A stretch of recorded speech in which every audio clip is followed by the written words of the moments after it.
আসসালামু আলাইকুম, সবাই কেমন আছেন? একা একা আমি রাস্তায় একটু হাঁটতে বের হলাম। দুই দিকে বনের মতো একবারে অন্ধকার। সরকারি প্রকল্পের ঘরগুলো দেখা যাচ্ছে, লাল রঙিন টিন। ওই সাইডে নদী। পাখির কিচিরমিচির ডাক খুব কানে বাজছে। খুবই সুন্দর প্রাকৃতিক দৃশ্য, হাঁটার জন্য একেবারে উপযোগী। কোনো ঝামেলা নাই, ভিড় নাই, গাড়ি নেই, রিক্সা নাই। এদিকে সিঁড়ি দিয়ে দিয়েছে। এই যে রঙিন টিনের ঘরগুলো দেখা যাচ্ছে, এগুলো সরকারি প্রকল্পের ঘর। এই ঘরগুলো মনে হয় অনেকটাই ভালো আছে। আমার পরিচিত একজন এখানে থাকে। কোথাও কোথাও ঘরের একবার জরাজীর্ণ অবস্থা, ইট বেরিয়ে আসে সিমেন্ট বালু ছেড়ে। এই ঘরগুলা মোটামুটি থাকার উপযোগী।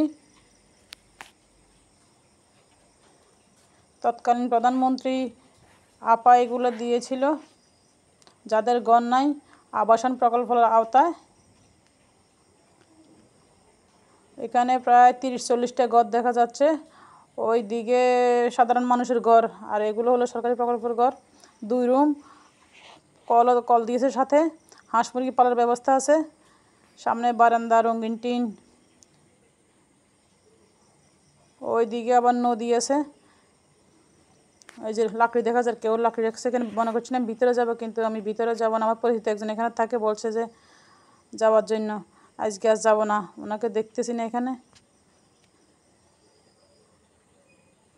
যেদিকে তাকাই কোনো মানুষ নেই, জনমানবহীন। কতক্ষণ হাঁটবো, এরপরে চলে যাব। ছেলেকে নিয়ে স্কুল থেকে বাসায় ফিরবো।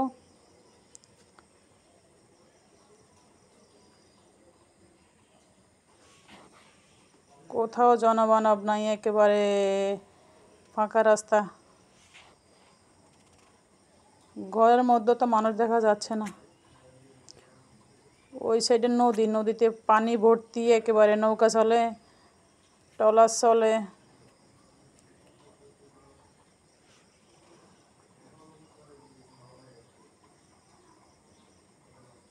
আমি এখন এখান থেকে যে ছেলেকে নিয়ে বাসায় ফিরবো।